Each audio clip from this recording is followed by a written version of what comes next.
Good morning, folks. Good morning. How y'all doing? It's your boy DDE 80, aka Mike D. Haha. 13 Wonder of the World, Mike Deezy. Good morning to y'all. Happy Sunday. I'm gonna be on here for about 5 or 10 minutes, then I'm getting off. Shout out to the Point Place family. Shout out to Bobby Reezy. Shout out to M Breezy. Shout out to Naya Naya. Shout out to my sister. I love all y'all. Thank y'all for listening to me for a few minutes on the point of view. Point of view will be, I will have an actual show later on today when I get out of church. Been a busy Saturday yesterday for me as well. I watched Georgia lose. And I mean, they actually lost to Alabama, folks. Alabama beat them. And I was just saying to myself, is this really what gonna happen? Alabama's gonna actually have a shot at a BCS bowl? Whatever. Anyway, folks, AEW Collision was an okay show last night. We saw Daniel Bryan, we saw Andrade, we saw a match, some great matches on there as well. We saw Eddie Kingston gets beat by Daniel Bryan, aka Bryan Danielson. We also saw the match between Daniel Garcia and Andrade win.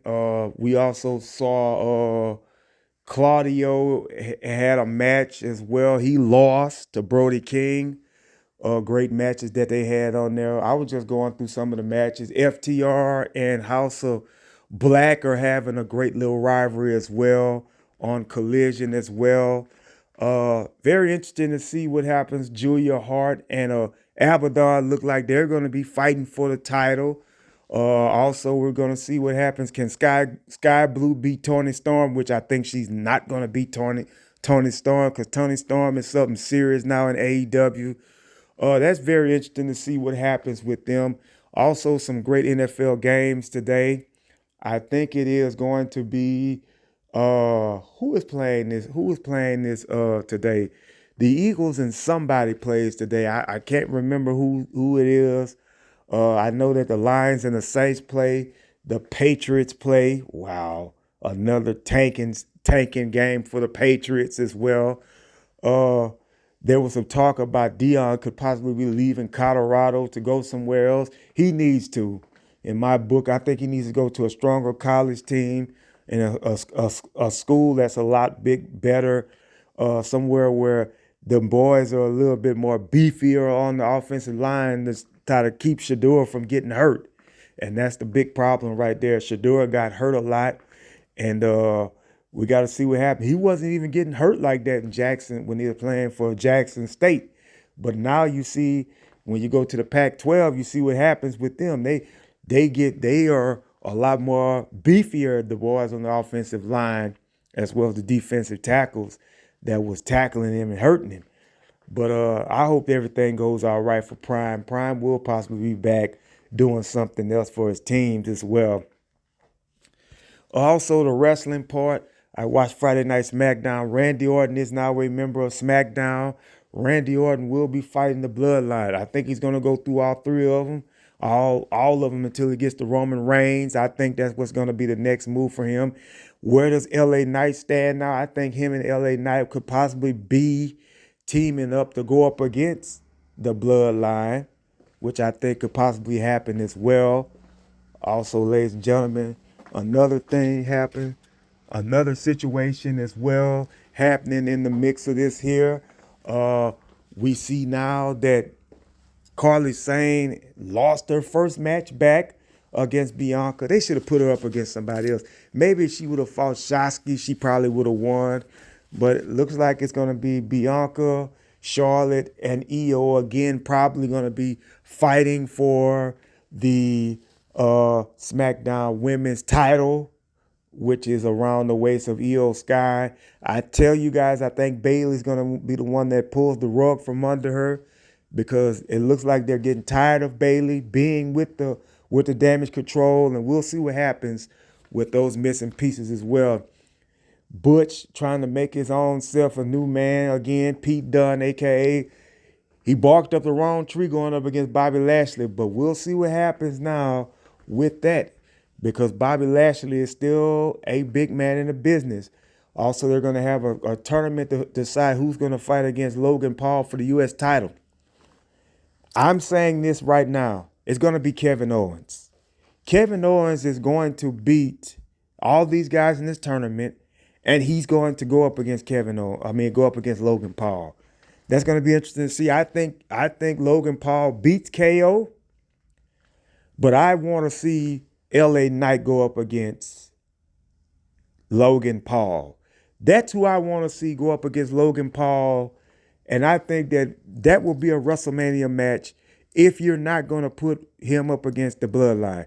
If you're not going to put KO against the Bloodline, not KO, but LA Knight versus the Bloodline and Mania, then put him up against Logan Paul and let him beat Logan Paul at Mania to become the United States champion. They had to move Randy Orton off of Raw because they did not want Randy Orton's story to end up in the mix with CM Punk. Because it's definitely that CM Punk is going to wrestle Seth Rollins probably at the Royal Rumble or probably at WrestleMania. I think now that CM Punk is the favorite to win the Royal Rumble, him and Gunther. It's going to be one of those two guys off the Raw side. It's either going to be Punk or it's going to be Gunther that wrestles for the title at WrestleMania.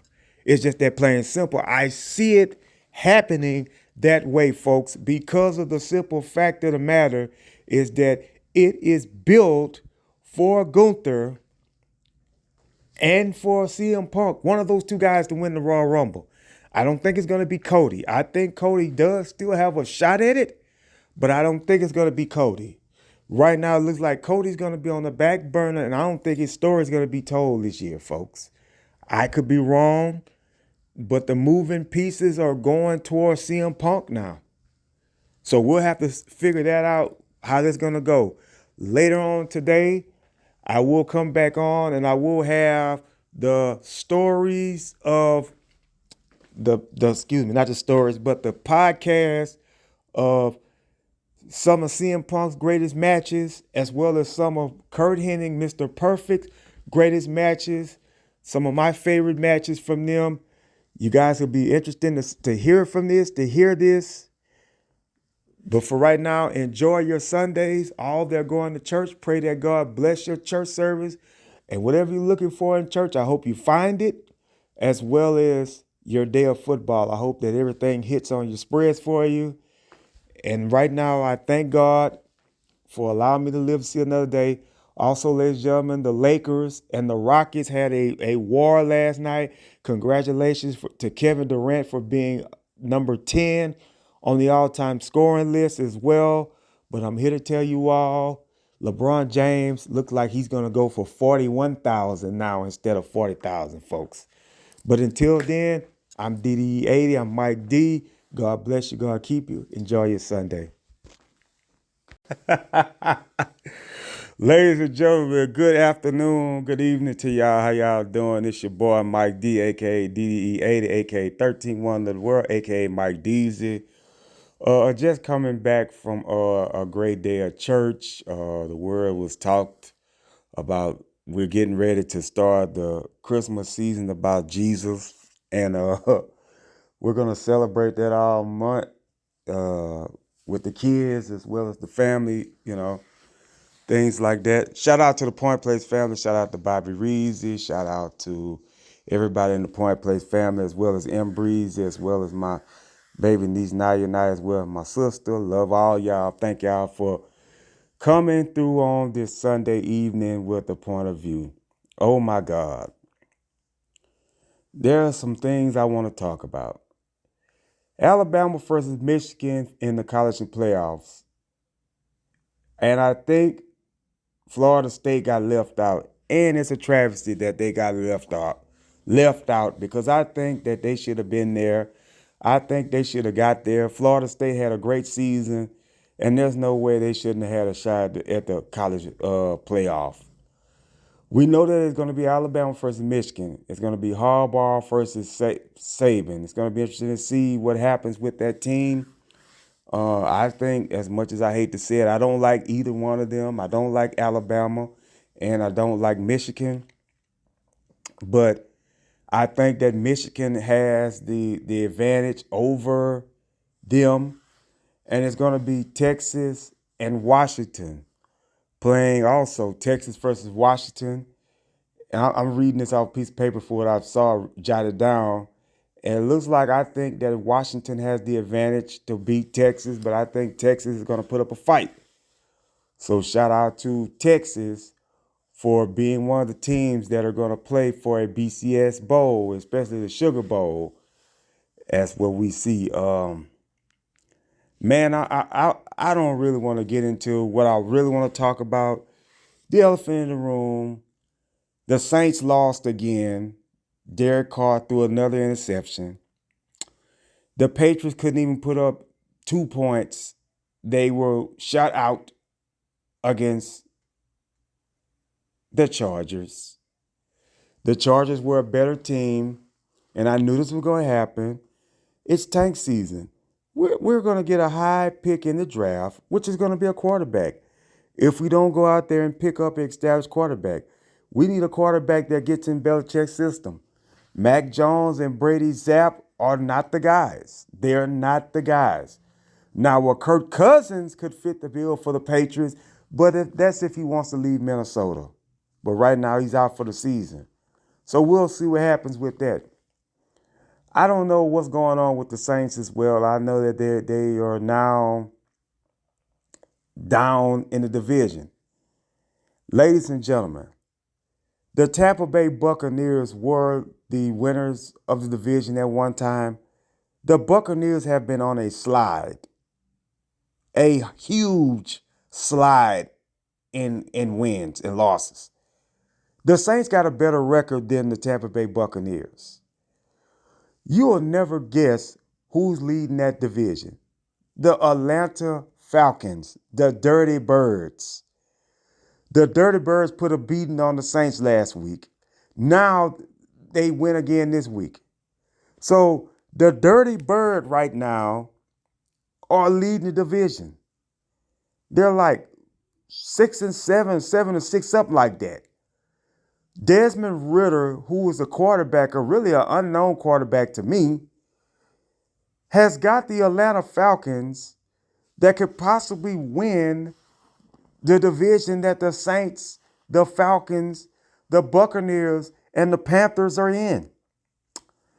Man, it's painful to see this, man. It's painful for me to see what happened with the Patriots again this year. Ezekiel Elliott, I know he came to New England. I know that J.J. Schuster is there. Juju, excuse me, not J.J. Shout out to my boy J.J. That's my partner. That's my other brother from another mother. But and he's a Saints fan, and he's not happy about this foolishness neither, because I'm not. I really hate what happened with the Saints today. And I hate what happens to the Patriots. But you got all this talent on the Patriots team and they can't even score points. They've been shot out. They have been shot out for at least 3-4 of the games this season. Man, and I don't really care who they play next week. They're gonna lose again. Russell Wilson, he did all he could to get Denver back in the game against Houston, and it just wasn't enough. He played great, but the Texans right now are a playoff team, folks. They're going to be there. They are going to be there. The Arizona Cardinals picked up a shocker against the Pittsburgh Steelers. Everybody thought Pittsburgh was going to beat them. But Kyler Murray's back, and he has a lot to prove to everybody. He's proven to people that he can play. This is ridiculous, man. I am so heated about what happened with my teams today. The NBA is not coming on tonight. I think the NBA has a break tonight, but they will come back tomorrow and try to finish out the in-season tournament that we're going to see happen. The Warriors are out of it, if I'm not mistaken. I think they're gone. There's news that Porzingis is probably not going to play against the Pacers Monday. If Porzingis be out for a long time, that's going to hurt the Celtics in one way because he's a big guy that can score. They need his 15 to 20 points if they're going to try to beat the Bucks when it come down to go into the NBA Finals. They're going to need a guy like him, and they're going to need a guy like Holiday to keep it going with his 15 and 5 assists as well. Man, this is crazy, man. This is absolutely crazy for what I saw today. I cannot believe in a million years that the Patriots again did not put up any points. This is painful. Right now, the 49ers and the Eagles, who I said earlier on the early podcast, I didn't know who the Eagles were playing, but they're playing the 49ers, and they were down 7-6. So I don't know. I'm hoping that the Eagles can beat the 49ers, beat them at home. I think Jalen Hurts is going to try again to make it happen for them, and we'll see what happens with that, folks. It's just that simple, plain and simple on what they're going to do. It's going to be a situation where I think that that the Eagles could come back and win the whole thing. That's just my prediction on the whole situation. That's just my prediction on what I think it is, how I see it coming, how I see it lasting. I think that the Eagles have an opportunity to win the Super Bowl again this year. They are the best team in the league. Even if they lose today to the 49ers, they're still the best team in all of football to me. Because ain't nobody beating the Eagles. There's nobody beating the Eagles at all. There's nobody stopping them. There's nobody trying to knock them out of commission or nothing like that. We thought it was going to be Buffalo, but Buffalo 6-6. They had a bye this week. Maybe they'll come back and want to play.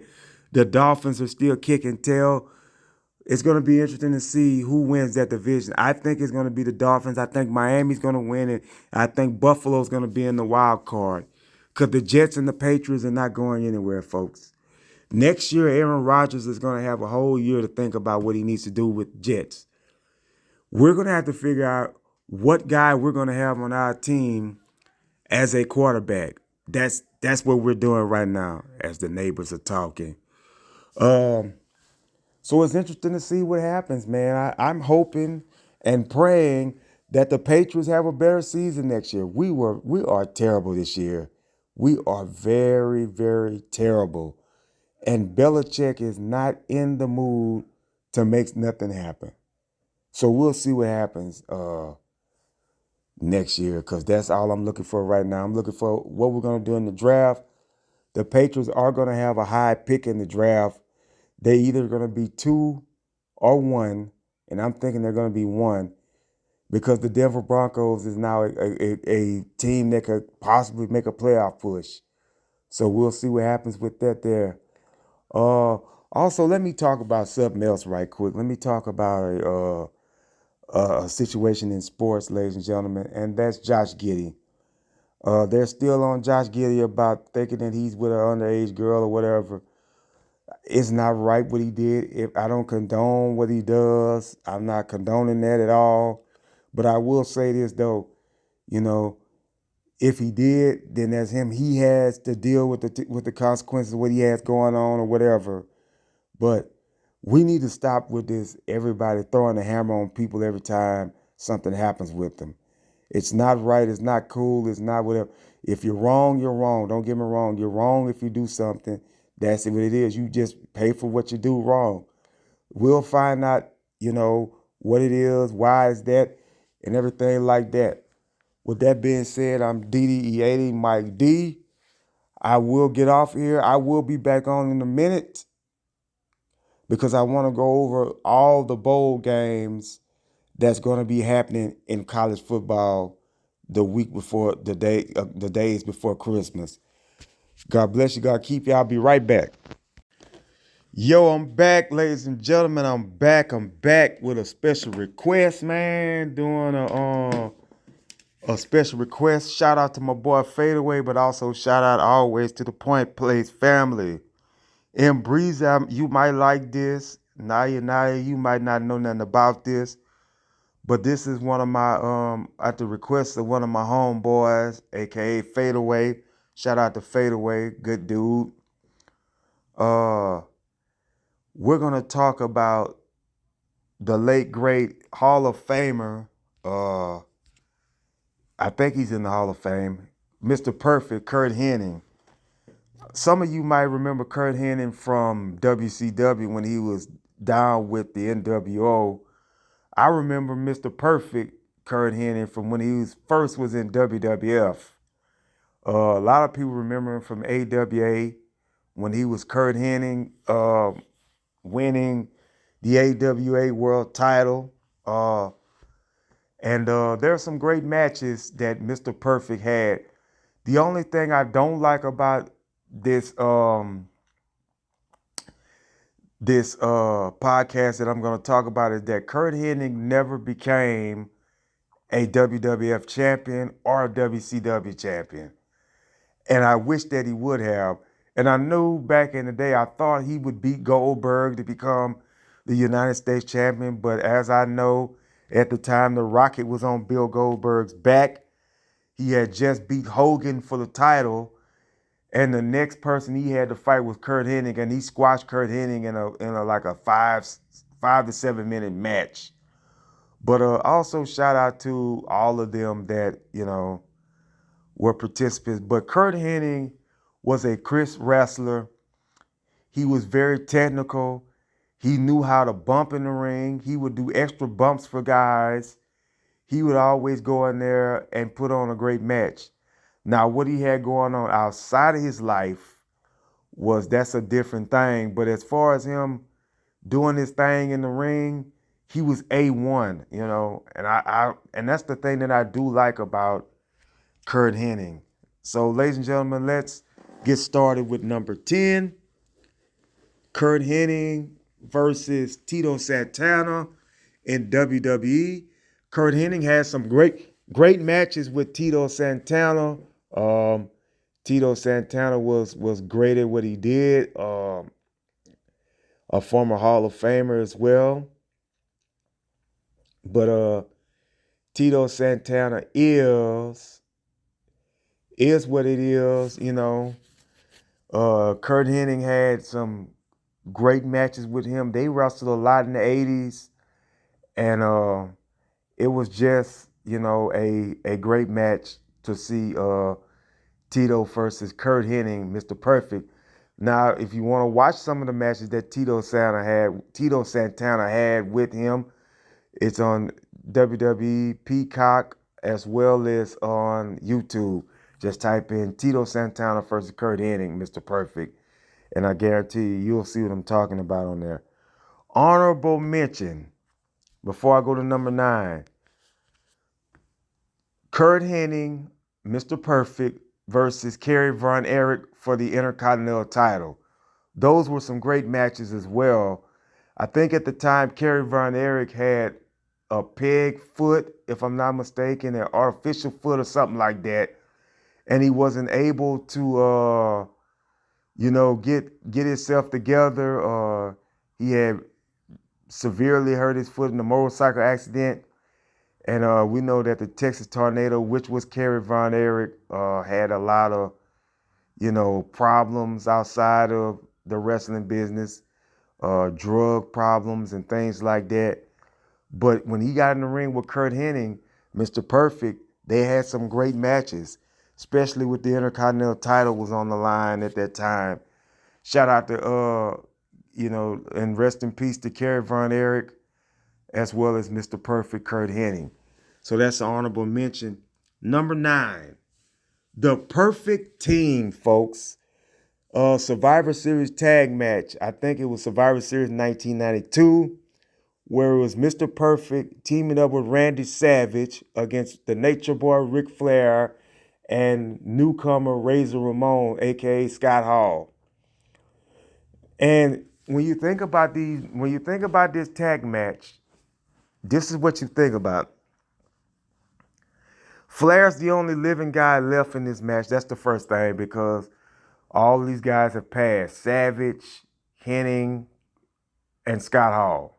They've all passed.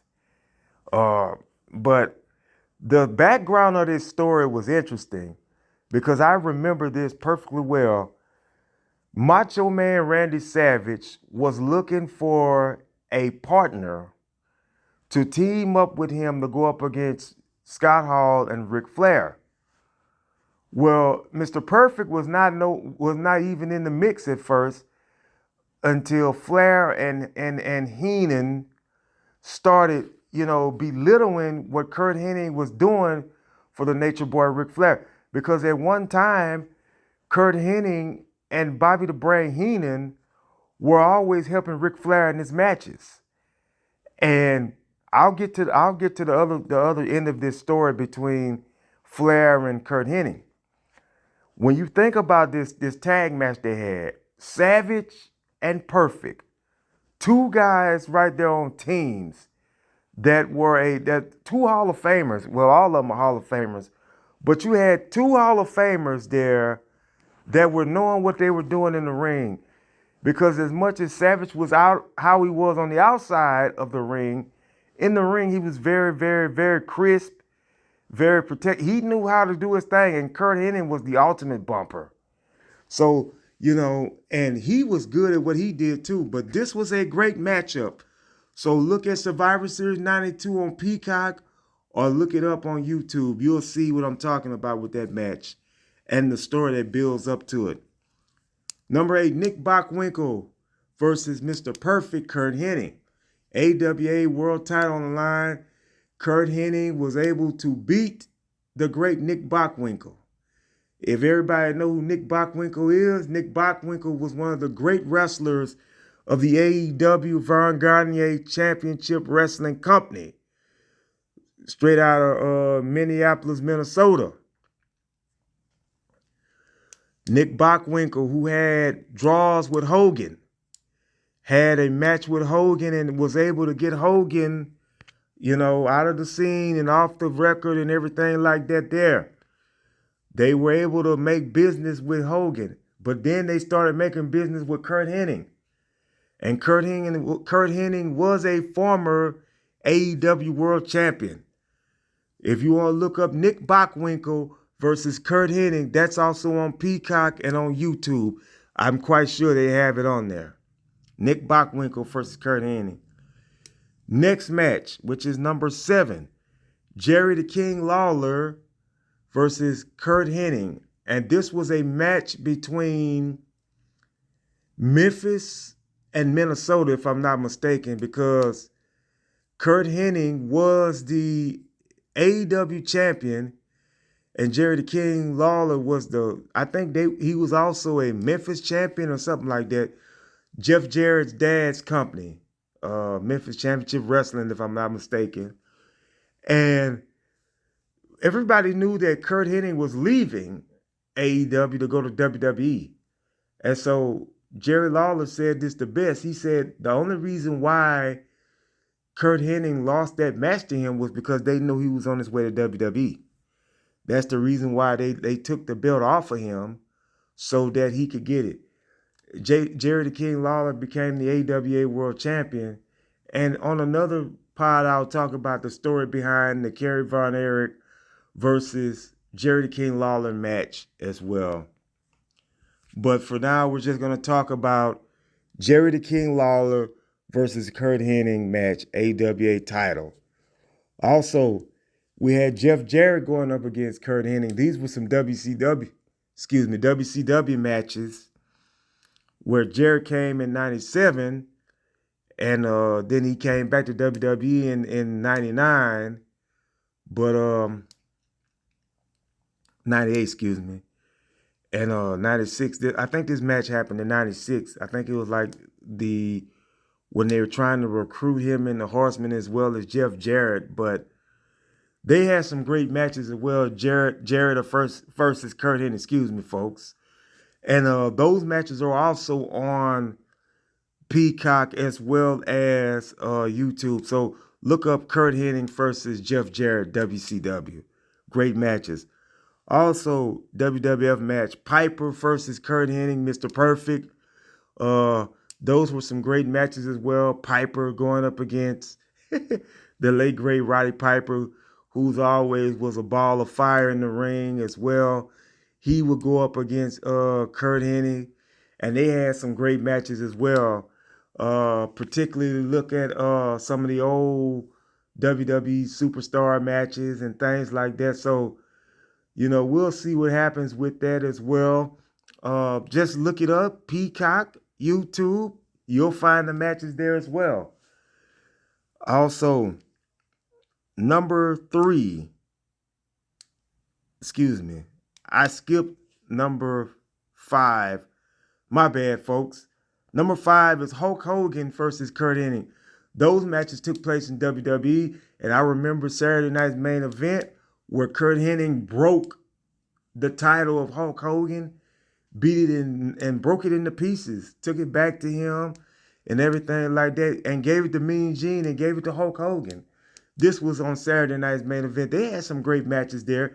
They even had a match in the XPW matchup. This was when Hogan and WCW had went off the air, and Curt Hennig was trying to find his way back into the business. He went back to WWE, but before then, this was when they were in WWE. We saw some great matches between Mr. Perfect and Hulk Hogan. So all you gotta do is look for that too on Peacock and YouTube. You'll see those matches between Hogan and Mr. Perfect. I'm sorry that I skipped number 5 and went to number 4. Number 4 was Roddy Piper, but let's go to number 3. Number 3 is the Heartbreak Kid, Shawn Michaels. Wow. The Heartbreak Kid, Shawn Michaels, was a great storyline between him and Curt Hennig back in the 93 era when HBK was the Intercontinental Champion and Curt Hennig, Mr. Perfect, was trying to take the belt off him. They had live events with this match where these two were going at it. They had matches on TV where they were going at it, and Curt Hennig just could never beat Shawn Michaels for the Intercontinental title.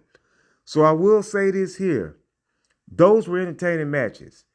In fact, Curt Hennig helped Marty Jannetty beat Shawn Michaels for the Intercontinental title. But of course, he did the Lex Luger thing, won the title one day, and then lost it like a few days later. So you'll see that also. That's also on Peacock as well as, the YouTube. So you'll see that match too. They had some great matches, Shawn Michaels versus Curt Hennig, Mr. Perfect. So we'll see what happens with that, folks. We will see what happens with that, folks. Great matches, great matches, great matches. Just look out on Peacock. You'll see it. You'll see everything you see on there. You know it's happening. You know it's coming. So we'll see what happens on that. Number 2, Mr. Perfect, Curt Hennig versus Ric Flair. Ric Flair lost a match. I never forget when Ric Flair's contract was up in WWF. Mr. Perfect was the guy they put him out by beating him in a loser leaves town match on Raw 1993. I remember it because I watched the match and I liked the match. That match sent Ric Flair back to WCW, and when he came back to WCW, he became the WCW World Champion. Yes, he did. The Nature Boy Ric Flair did, and it was just interesting to see what happens. It was interesting to see that happen, but in WWF, Ric Flair had did all he could at that first rip in WWE. He had won the title twice. Even though he was carrying around the real world title, the WCW title, they digitized the title, which was the WWF Tag Team title they gave him. Digitized it, made it look like it was still the real world title. They gave him the belt. He gave the belt back to WCW so he wouldn't have a lawsuit. But Perfect was the guy that put him out. Perfect was the guy that sent him back to WCW. And he did a good job. He did a good job of coming back, folks. With all due respect to, Mr. Perfect for beating him. Also, Mr. Perfect was the one that they had gave the Horseman spot to, Arn Anderson spot to, and Perfect got in the cage and turned on him and joined the NWO. And he was the one that smashed Ric Flair's head into the cage. You know what I'm saying? And saw that happen. That was, that's wow. And Perfect and Flair had some great matches in WCW. They had some great matches, and we watched it and we saw it, and it is what it is. Flair did what he could do. But also, Mr. Perfect was great at what he did as well in WCW. So you can look on WWE or WCW to check out those matches on Peacock as well as on YouTube. You can see that as well as on YouTube as well. See Mr. Perfect versus Ric Flair, Kurt Hennig versus Ric Flair. They got some matches that they had together, you know.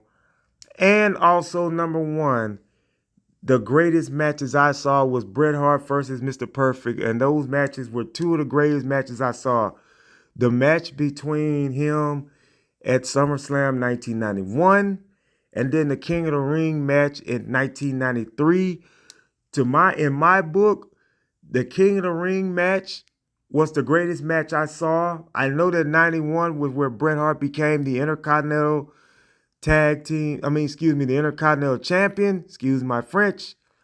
But man, that King of the Ring match back in 1993, was the greatest match I ever seen in my life.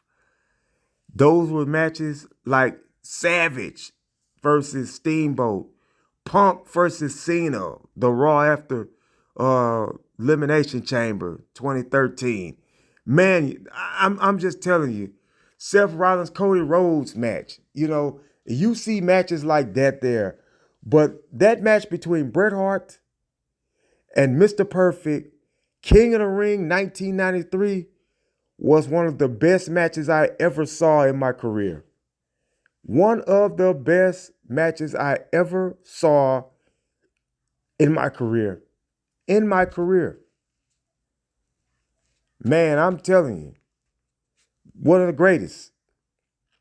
And you can see all those matches on YouTube as well as Peacock. It's just the way it is. Those were great matches, man. It's crazy. Just what it is. It was what it was, man. You'll like Mr. Perfect because he had a great character, a great gimmick, he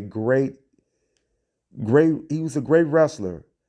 I wish he was still living, but he passed.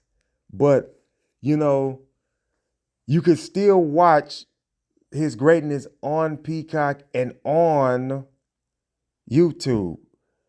So this is one of the added podcasts I had to do. I hope you enjoyed it. 18 minutes long. I didn't want to take it for 30 minutes. So, I'm here to tell you all, I hope you enjoyed. God bless you. God keep you. This is for you, Fade Away. The next one I do will be about CM Punk. Either CM Punk or Booker T, one of the two. I don't know when I'm going to do it, but I will do it soon. And I just want you all to hope you enjoyed.